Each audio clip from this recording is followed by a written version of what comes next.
بسم الله الرحمن الرحيم. اللهم صل وسلم على سيدنا محمد وعلى اله وصحبه اجمعين. اللهم بارك لنا فيما رزقتنا. اليوم ان شاء الله جبت لكم اروع تتبيله اللي تقدروا ديروا بها الشوفلور، يجي ما شاء الله، يجي بنين بنين بنين. وانايا درت هكذايا في الفرن. هو الشيفلور قليته والدجاج والبطاطا هذيك حمرتهم في الفرن. شوفوا الطريقه كيفاش درتو. هنايا خديت ماء سخون، حطيت فيه الملح وزوج ورقات رند، والشيفلور ديالي نقيته مليح كامل، غسلته ودرته في هذاك الماء يتغلى.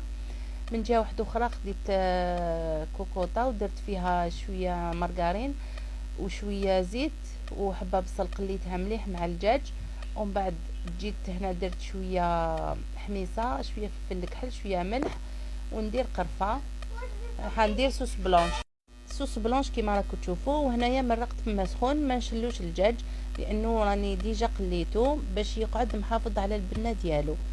هنا هكذايا كي نمرق، من نمرق غير قسمه، نغطي هكذايا شويه الدجاج حطيتها تغلى. كي غلات لي واحد 10 دقائق عاود نحيتها وجيت درت كميه من البطاطا. كل واحد يدير على حسب افراد العائله ديالو. نحط البطاطا طيب. كي يطيبوا لي 90% الدجاج والبطاطا نحيهم ونحطهم في سنيوه تاع الفور وندهنهم بالمارغرين ونرش عليهم لا شابلور وشويه فروماج. دوكا نروحوا للتتبيله اللي طبعت هذا الطبق وعطات له بنه خرافيه. ندير 3 حبات بيض، درت هنايا فلفل عكري، شويه فلفل كحل، شويه قرفه وشويه بصل بودره. والمكون اللي يبدل كامل الجو هو لا موطارد. درتها كامل ملعقه صغيره تاع لا موطارد وجوج مغارف تاع العشاء فارينه. نخلطوا كامل هاد المكونات وباش يمتزجوا معنا وما يبقاش فيهم هذوك التكتلات والحبيبات، نجيبوا لو بغا ميكسور ونميكسو كامل هاد الخليط كيما راكم تشوفوا. هكذا نميكسيوه مليح مليح مليح حتى يتجانس معنا كامل ويولي خليط متجانس. دوك تشوفوا القوام تاعو هكذا. كيولي لي هكذايا نرمي فيه هذوك حبات تاع الشيفلور اللي كنت ديجا قطرتهم ونقليه في زيت عادي.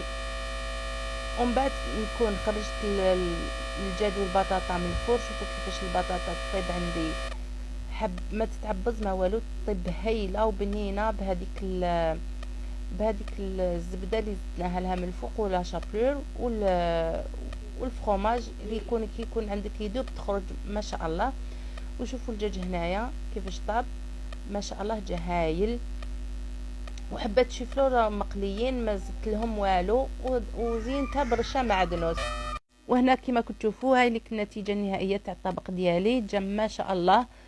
هنا قرديت لاصوص، تحب تسقي يعني تسقي لاصوص وتاكلو كشغل جواز تقدري، ولا تقدري تاكلي هكذا غير بالفرشيطه. هاي لك لاصوص يجي ما شاء الله، جا بزاف بزاف بنين. غير جربوه بهذه الطريقه، على جبالي بلي راح يعجبكم. سورتو التتبيله تاع الشوفلور جات بزاف بزاف بنينه. هنايا لحقت معكم نهايه الفيديو. فضلا وليس امرا، اللي مازال مشتركش في القناه يشترك، واللي مازال ما فعلتش الجرس تفعلوا ودير هذاك الجرس. والسلام عليكم ورحمة الله تعالى وبركاته.